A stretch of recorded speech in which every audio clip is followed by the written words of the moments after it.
Bonjour à tous et bienvenue dans cette nouvelle vidéo de présentation de réplique. Je veux aujourd'hui vous présenter une réplique de pistolet qui est très répandue. Le TT33, Fabriqué par une marque très peu connue. Luger P08. Je vais donc vous présenter le Colt 1911 A1 de la marque CS. J'en étais sûr, j'allais Ta le dire. gueule! Voici deux témoignages. Un utilisateur type du Colt 1911 A1 ainsi qu'un grand patron ayant commandé la fabrication de ce fameux pistolet. Oh salut, vous prenez le revolver des États-Unis d'Amérique, t'as vu? Ah, c'est celui qui a été utilisé pendant la guerre mondiale de 78. Pour s'en servir, faut tirer, tu tires la barre du haut vers l'arrière, comme ça, t'as vu? Puis, tu tires. Et puis ça bouge comme le vrai, la bille elle part loin là-bas. Puis je tire avec sur mon chat, mais t'inquiète pas, y'a pas eu mal, sinon je l'aurais pas fait, gros. Bah c'est pas compliqué, on a très vite compris que les séries de pistolets Colt suscitaient l'intérêt de nombreux adeptes. Alors il nous a suffi de conjuguer ça à la base, à savoir qu'en proposant un tas de variantes en modèle Airsoft, on touche un maximum d'intéressés, donc une déferlante de pognon. Maintenant on n'a plus de risque de passer pour des cons quand on sort un nouveau modèle, vu qu'en face ils achètent les yeux fermés. Vous avez sans doute déjà vu la vidéo de présentation de mon Colt 1911 de la marque Tercel. Et je n'avais pas fait d'historique de ce pistolet. Je vais donc maintenant en faire un rien que pour vous. Je vais faire un historique bref parce que oui, on m'a reproché que mes vidéos étaient trop longues. Voici donc l'historique de cette réplique. Voilà, vous êtes satisfait? Alors maintenant, vous allez accepter l'idée que pour apprendre des trucs, il faut prendre du temps. Ce pistolet, il a été conçu par John Moses Browning. Il a été approuvé le 28 mars 1911 par l'US Ordnance Department. Il a commencé à être fabriqué le 28 décembre 1911. Que des 28, c'est assez marrant, hein. Peut-être une référence à John Browning et la taille de son... Le modèle 1911 à l'époque, c'était l'arme d'ordonnance. Voici votre traitement. Vous avez votre ordonnance? Eh oui, bien sûr. La voici. Putain, il y avait longtemps. Je disais donc que c'était l'arme d'ordonnance de l'armée américaine pendant la Première Guerre mondiale. Il est alors fabriqué par la Colt Patient Firearms Manufacturing Company et la Springfield Armory et deux autres entreprises moins connues. Particulièrement robuste et fiable dès sa première version, il est quand même modernisé en 1926 pour constituer le Colt 1911 A1. À la Seconde Guerre mondiale, les fabricants du modèle M1911 A1 sont au nombre de 5. Et je vais éviter de vous les citer de peur de vous endormir ou de vous faire vomir. Oh, des noms de fabricants.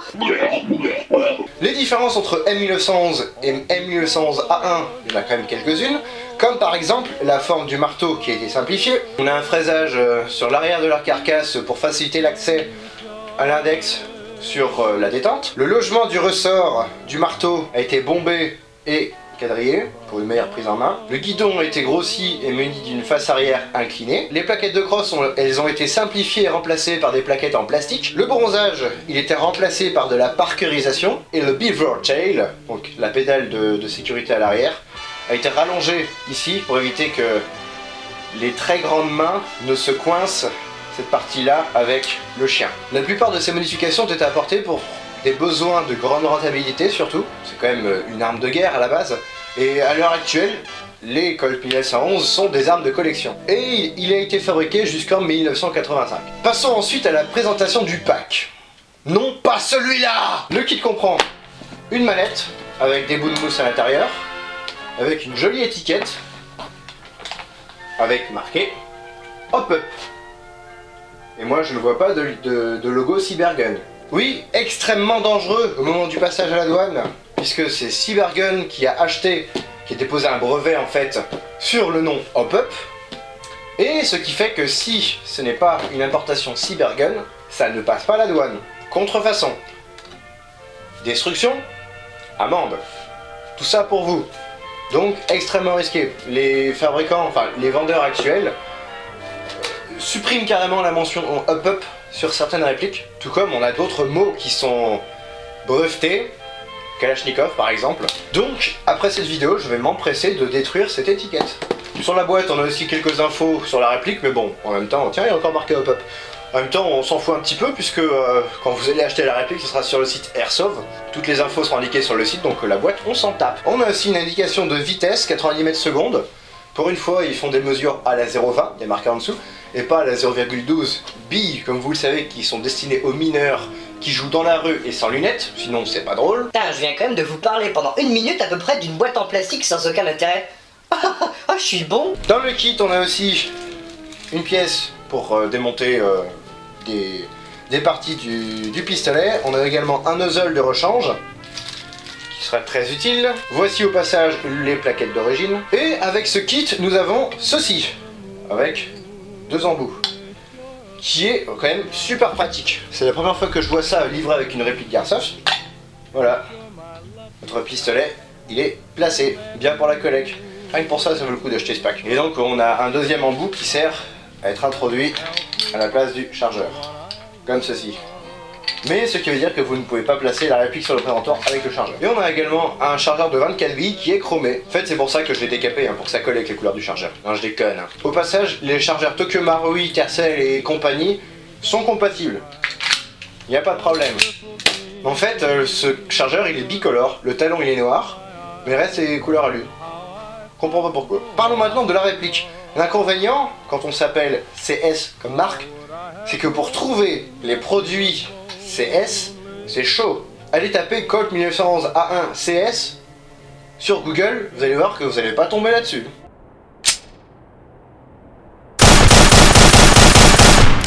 Avant toute chose, parlons d'un sujet qui fâche. Le prix. Ça vous rappelle quelque chose, hein? Non, c'était pour vous faire peur, n'inquiétez pas. 75$ acheté sur Airsoft. Hors taxe, quoi. Oui, je l'ai acheté, mais c'est hors taxe, quoi. Acheté, c'est hors taxe. Je l'ai acheté avec taxe. Comptez environ 70€ pour le pistolet, avec les frais de port, sans les frais de douane. Pour les frais de douane, c'est un autre problème, parce que, en fait, les douaniers n'ont pas de calculatrice. Donc, ils vont faire la conversion, 1$ égale 1€.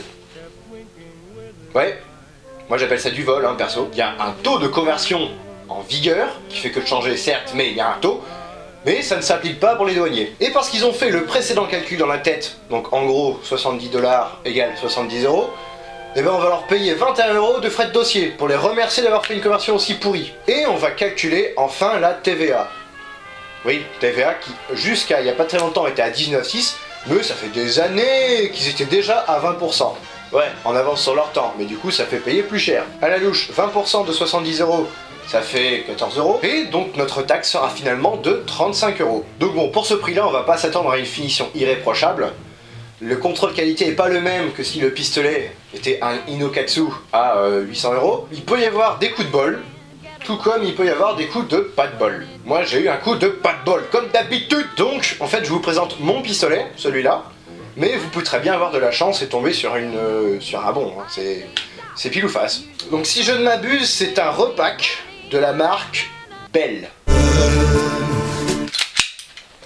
Sauf que vous allez vite voir que justement, elle est pas belle. Et la marque CS pourrait être les initiales de... Les plaquettes qui sont fournies sont en plastique creux. Perso, je les trouve immondes, surtout l'intérieur là, non lestés. Donc sérieux, moi je vous conseille d'acheter des plaquettes bois. C'est là que je les ai achetées 5€ avec le pistolet sur Airsoft. Et franchement, j'ai juste passé de l'huile de lin dessus pour qu'elles aient cette tête. Et pour le prix, je trouve que franchement c'est meilleur que les merdes d'origine. La réplique elle a des marquages, mais à l'origine, la finition elle était franchement... comme on peut le voir sur ces photos. Toc toc toc toc, hop, je laisse les photos là. Oh, regardez, regardez.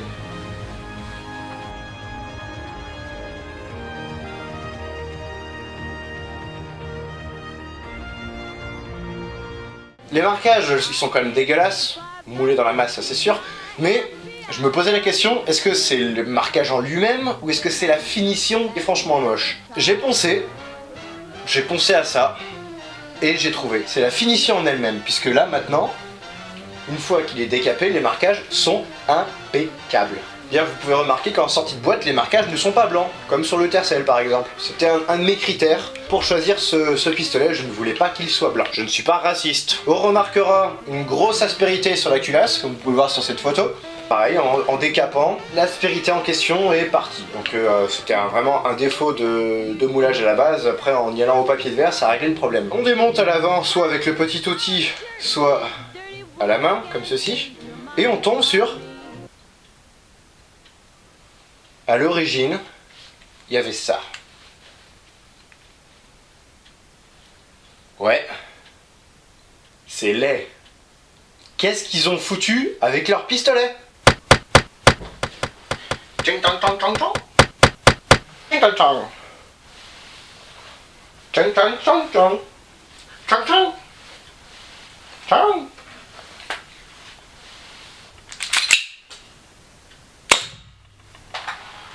Chang chang chang. Chang chang chang chang. Chang. Au niveau de la mécanique, je n'ai constaté aucun problème. Jusqu'au moment où j'ai mis des billes. Et là, c'est le drame. Premièrement, je le trouvais extrêmement dur au moment d'armer. Très très dur. Au moment où je voulais armer, la culasse restait bloquée à ce niveau-là. Sans aucun moyen de pouvoir taper, enfin pour que la bille remonte. Il y avait vraiment un truc qui coinçait. J'ai essayé de mettre la culasse du Tercel avec le CS et ça n'a pas marché. Oui, en effet, les pièces ne sont pas compatibles. Il n'y a que les chargeurs qui sont compatibles. Mais j'ai pu comparer l'intérieur des deux culasses et j'ai remarqué un truc. Le nozzle, celui d'origine, monté dessus, il était cassé. Comme on peut le voir sur cette photo. Et je vous promets que je l'ai reçu comme ça. Hein. Heureusement qu'il y en avait un en rab. Était-ce prémédité? Théorie du complot? On ne sait pas. Genre, ça se trouve, CS, il rachète les pistolets Bell cassés, c'est pour ça que j'ai une aspérité là, j'ai un nozzle cassé. Ouais, c'est du repack. Autre petit problème que j'ai, c'est que l'arrêteur de culasse ne fonctionne pas à tous les coups. Bon, plus ça va, et plus il fonctionne bien, donc peut-être que c'était un problème de rodage. Mais en tout cas, en enlevant le chargeur et en le remettant, le problème n'était pas corrigé. En enlevant l'arrêteur de culasse et en le remettant, et puis après en remettant le chargeur, là, ça fonctionnait correctement. Et ce qui est bizarre, c'est que l'arrêteur de culasse, quand il fonctionnait pas, le problème se reproduisait à chaque fois. Et quand il fonctionne à chaque fois. Donc, mystère et boule de gomme. Putain, c'est juste expression. Donc, une fois tous ces problèmes réglés, j'ai tiré. Et quelle ne fut pas ma surprise quand j'ai vu qu'il tirait en rafale.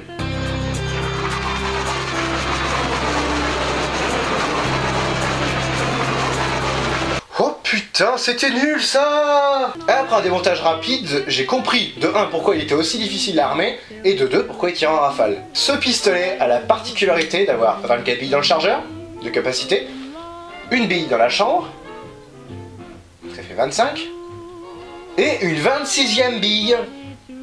Ouais. Et ils m'ont offert une bille qui était coincée dans le mécanisme. Ici.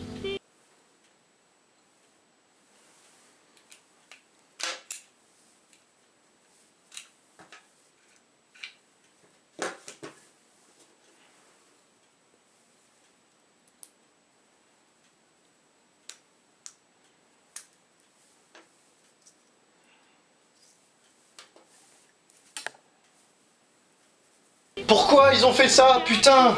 C'était un pari ou quoi? À moins que... Hé, Non. Qui me parle? c'est moi, crétin. C'est toi qui parle. Bah oui, je suis pas si différent que vous les humains. J'ai une bouche, j'ai une langue détente, je suis protégé par des plaquettes, j'ai un chien, j'ai même une chambre hein, pour te dire. Et j'ai un putain de gros canon. Oh, ferme ta gueule, qu'est-ce que tu veux? J'ai un manque, donne-moi des billes. Non, va te faire foutre. Ok, bah je demande à mon arrêteur de culasse de se mettre en congé. Ok, si tu veux, je m'en fous de toute façon. Donne-moi des billes. Non. Ok, bah je dis à mon nozzle de se casser. Bon ouais, si tu veux, laisse-moi bosser. Donne-moi des billes. Bon d'accord, je vais bien t'en donner une. Tu la veux où? Dans ma bouche, je la rangerai dans ma chambre. Ok, mais après t'arrêtes de m'emmerder. Oui, promis. Voilà. Merci. Bon, ok, maintenant tu me laisses bosser. Donne-moi-en une autre. Bon, t'arrêtes de m'emmerder, sinon je vais te la foutre au cul. Oh mon dieu, qu'est-ce que je viens de voir. En tout cas, au moment où vous allez le recevoir, faut pas hésiter à le lubrifier. Parce que les pièces qui coulissent, elles ont un petit peu de mal. Et... arrêtez de penser à ça, bande de dégueulasses. Eh, petite devinette, je fais quoi là? Hein? Je l'ai décolleté. Pleurez de rire maintenant, c'est un ordre. Comme vous avez pu le voir, je l'ai décapé. Thank you, Captain Obvious. Parce que la couleur d'origine, comme on peut le revoir ici, bah franchement je la trouvais pas terrible. En plus du fait qu'effectivement les marquages étaient dégueulasses. Du coup je l'ai décapé et je me suis dit, bah, je vais le rendre plus beau après. J'ai essayé de le phosphater, pendant 1h30 je l'ai laissé tremper, donc démontage intégral, puis mise des pièces dans la casserole bouillante avec le produit qui schlingue. Tout ça pour rien. Parce qu'une fois que le phosphatage était terminé, je passais le doigt dessus, il me restait sur le doigt. J'ai essayé avec du brunisseur à froid, comme j'utilise d'habitude, truc que vous pouvez trouver en armurerie. Pareil, la teinte devient noire, mais quand vous passez un chiffon dessus, une fois que c'est sec, et ben il n'y a plus rien qui reste sur la réplique. Donc, redécapage, et je me suis résigné, je l'ai laissé comme ça. Donc la dernière solution qui me reste pour le rendre utilisable en reconstitution et en airsoft de seconde guerre, ce serait de le repeindre. Donc entièrement décapé, repeindre tout ça. Et du coup, bah là j'ai des superbes marquages qui sont réalistes en plus. Ils sont vraiment tous réalistes. Petit inconvénient quand même sur les marquages, comme vous pouvez le voir une fois encore sur les photos ici, on devine la trace de la machine qui a servi à frapper la réplique. Vous voyez un petit rectangle autour. C'est rigolo, insolite. Et l'avantage c'est que bah, vous pouvez le rentrer n'importe où, sans arrière-pensée. Vous pouvez vraiment le ranger n'importe où, là, comme ça, et sans craindre de l'abîmer. Enfin, que la peinture ait des rayures, que ça se barre sur les arêtes. L'autre petit inconvénient, c'est qu'il s'oxyde un petit peu. Pour voir des techniques de polissage, je vous invite à découvrir la chaîne YouTube de mon ami LCF, que vous pouvez retrouver dans la description. Et donc si le polissage n'est pas parfaitement fait, il va s'oxyder. Et du coup, bah, on devine un petit peu, bah, il y a certains endroits où il devient un petit peu foncé. Bon, ça fait la patine, vous me direz. Ça donne un look un petit peu plus usé, un petit peu plus réaliste. Donc en le polissant parfaitement, on évitera l'oxydation. Oh, c'était nul! J'en ai profité pour passer un petit coup de Dremel pour cacher la merde d'origine qu'on a ici. Nous allons maintenant passer à un test de tir sur une cible à 1500 cm.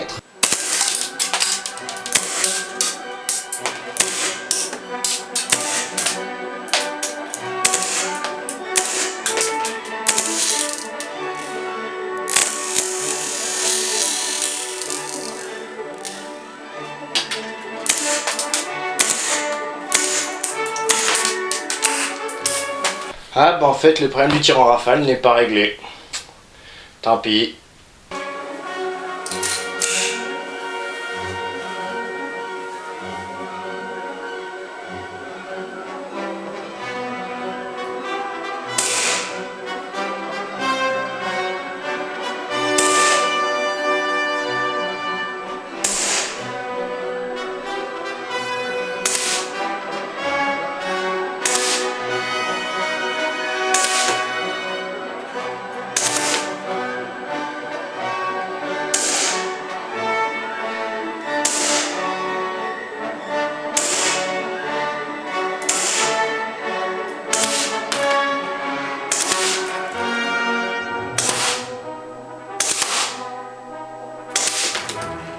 Voilà, j'en ai maintenant fini, j'espère que cette vidéo vous aura plu.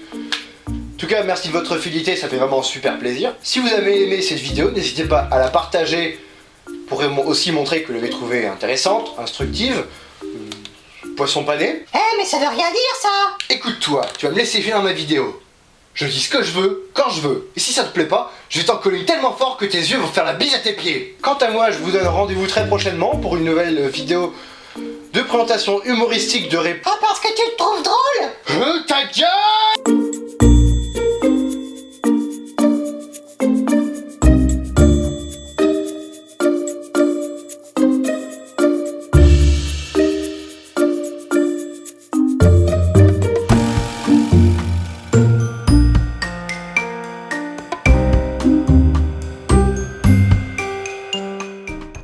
Donc salut Néo, bah je te la fais vite fait. Bah c'est pas compliqué, on a très vite compris que les séries de pistolets Colt suscitaient l'intérêt de nombreux adeptes. Alors il nous a suffi de conjuguer ça à la base, virgule, à savoir qu'en proposant un tas de variantes en mode... Bah quoi, tu m'as demandé de faire Michel Lantier, je te le fais. Ok. Tu l'auras voulu.